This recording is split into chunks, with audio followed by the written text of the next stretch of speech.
বসুধার এই আশ্রমের প্রাঙ্গণে উপস্থিত, মঞ্চে উপস্থিত আমার বয়োজ্যেষ্ঠ সম্মানীয় স্বামীজি আর উপস্থিত আমার ভাই সৌমেন কারপা, আপনাদের বিধায়ক, আমার সহযোগী সংগ্রামী সাথী, তার সঙ্গে সঙ্গে এই আশ্রমের অনুযায়ী যারা আছেন তাদেরকে নমস্কার জানিয়ে আমি আমার বক্তব্যটা আরম্ভ করি। আমার তহবিল থেকে আমি কয়েকটা জিনিস বেছে নিয়েছিলাম। আমরা এই যে প্রোগ্রামটা নিয়েছি, এই প্রোগ্রামটা হচ্ছে মোদী সরকারের 12 বছর পূর্তির বৎসর। এই জুন মাস, পুরো মাসটাই আমরা প্রোগ্রাম করব।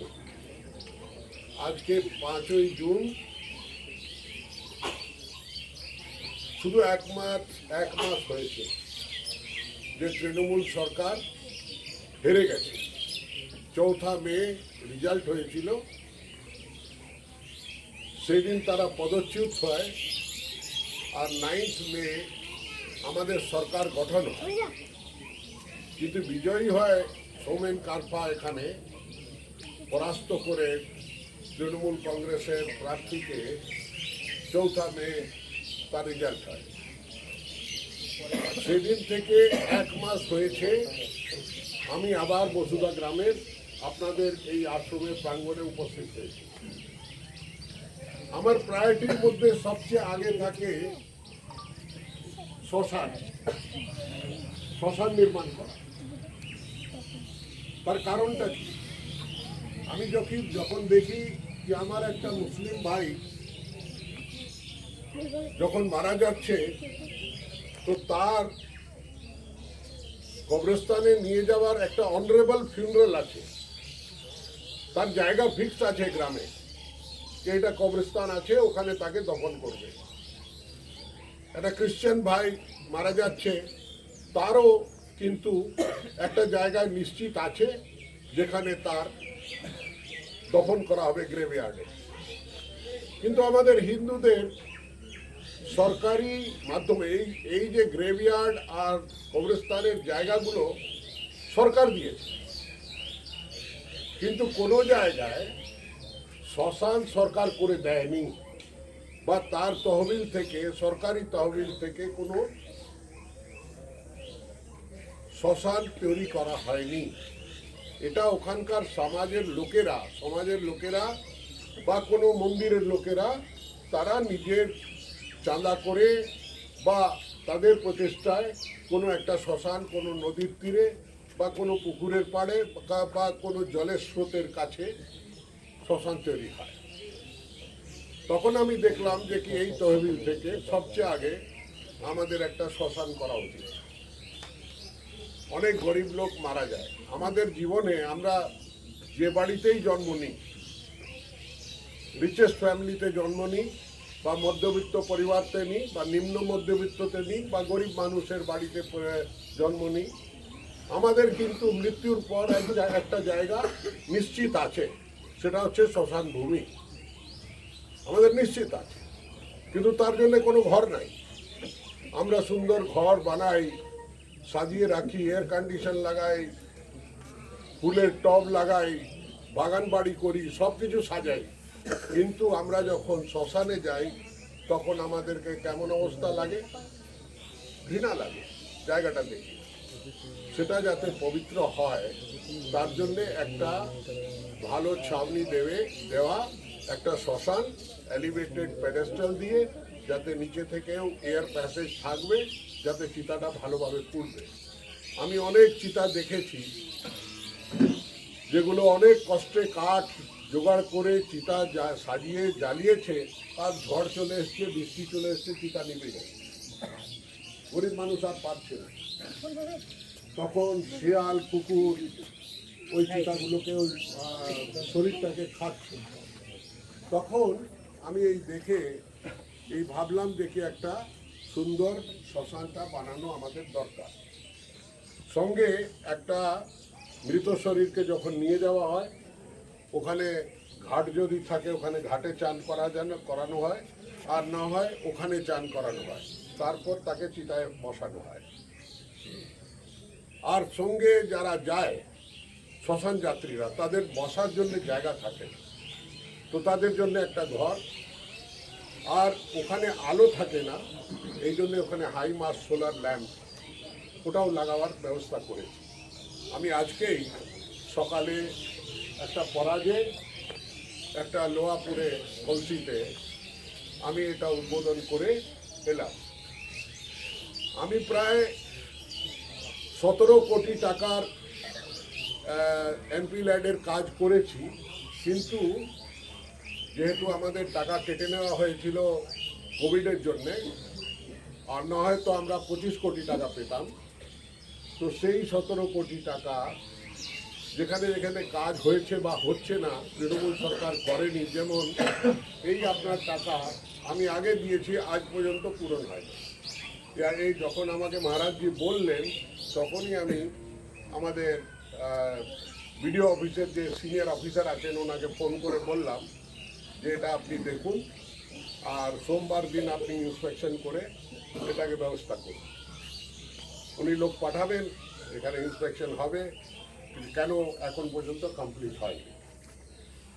আমার বক্তব্য হচ্ছে যে কি, যে প্রজেক্টগুলো কমপ্লিট হয়েছিল সেখানে আমাকে উদ্বোধন করার পারমিশন দেয়নি, অথচ লোকাল যে এমপি বা এমএলএ আছে ওদের তৃণমূলের, তারা এসে আমার নাম না লিখে ওরা এসে বলে দিল এটা আমরা করেছি। এখন গায়ের লোকেরা তখন বিরোধ করতে পারেনি, এখন তারা বিরোধ করছে আর বিডিওকে বলছে ওই যে ফলকটা লাগানো আছে ওটা ভেঙে দিচ্ছি আমরা, নতুন করে ফলক লাগান, আলুওয়ালিয়াজির নাম লেখুন, আর আলুওয়ালিয়াজি আসবে ওটাকে উদ্বোধন করে। আমি সেটা যাচ্ছি, কিন্তু তার সঙ্গে সঙ্গে আজকে পর্যাবরণ দিবস, মা প্রকৃতির নামে 5টা গাছ লাগাবার জন্যে আমাদের নরেন্দ্র মোদীজি প্রধানমন্ত্রী মহোদয় উনি একটা নির্দেশ দিয়েছেন যে আপনারা সমস্ত জায়গায় 5টা গাছ লাগান। 5টা গাছ, যদি আমি পঞ্চবটির 5টা গাছের কথা ভাবি, তো পঞ্চবটির 5টা গাছ হচ্ছে একটা পিপল গাছ, একটা বট গাছ, একটা নিম গাছ, একটা আমলকি গাছ, আর একটা বেল গাছ। হিন্দু সনাতন ধর্মে এই 5টা গাছের অনেক মূল্য আছে। আমাদের রোজকার জীবনে এটার প্রয়োজন হয়। বেলপাতা আমাদের প্রত্যেকটা পুজোতে লাগে, সরস্বতী পূজাতেও লাগে, শিবের পূজাতেও লাগে, বেলপাতা দরকার। ঠিক তেমনি আমলকি, অক্ষয় তৃতীয়ার দিন আমলকির গাছ আমাদের দরকার। এখন ঠিক সেইভাবে দূষিত বায়ুকে আমাদেরকে পরমপিতা পরমেশ্বর পবিত্র বায়ু দিয়েছিলেন, আমরা দূষিত করেছি। পবিত্র জল দিয়েছিলেন, আমরা দূষিত করেছি। পবিত্র মাটি দিয়েছিলেন, আমরা দূষিত করেছি। এখন ছোট ছোট বাচ্চা জন্ম নিচ্ছে, তাদের হাঁপানির রোগ হচ্ছে। কেন হচ্ছে? পলিউশনের জন্য। আর পলিউশন থেকে মুক্তি পাইয়ে দিতে পারে এই 3টা গাছ। একটা হচ্ছে পিপল, যেটা সারা দিন 24 ঘন্টা অক্সিজেন দেয়, আর একটা হচ্ছে নিম গাছ, আর একটা হচ্ছে বট গাছ। তো এই গাছগুলো গ্রামে দরকার হয়। বট গাছ নিচের প্রাঙ্গণে লাগায় না লোকে, পিপল গাছ হোক নিজের প্রাঙ্গণে লাগায় না, খোলা জায়গায় বা পুকুর পাড়ে লাগানো হয়। কেন কি অনেক পূজা, বটবৃক্ষের পূজা হয়, পিপল পূজা হয়, সাবিত্রী পূজা হয়, সব কিছুর জন্য তার লাগে। তো এই গাছগুলো লাগাতে হবে। আপনারা যদি তার সংরক্ষণ করেন, তবে হয়তো ভবিষ্যতে নিজের ছেলে মেয়েদের সংরক্ষণ করতে পারবেন। এই শিক্ষা দিয়েই মোদিজি এই কাজটা আরম্ভ করেছে। মোদিজির 12 বছরের মধ্যে পশ্চিম বাংলায় আমি একমাত্র লোক যার 10 বছরের কাজ আছে। আমি এর আগে দার্জিলিংয়ের এমপি ছিলাম, আর দার্জিলিংয়ে 25 কোটি টাকার কাজ করেছি। আর তারপরে আমি বর্ধমান দুর্গাপুরের এমপি হলাম, এখানে প্রায় 17.5 কোটি টাকার কাজ। তো ওই 12 বছরের মধ্যে বিকাশের উন্নয়নের কাজ আমি করেছি পশ্চিমবাংলায়। তো আমি তারই পরিদর্শন করছি আর বিভিন্ন জায়গায় যাচ্ছি, লোকের সঙ্গে কথা বলে অনেক কিছু জানতেও পারছি যে কিভাবে এখানে কারচুপি হয়েছে, ভালো জিনিস ভালো মেটেরিয়াল লাগায় নেই, কি করেছে না করেছে। আমি প্রায় 150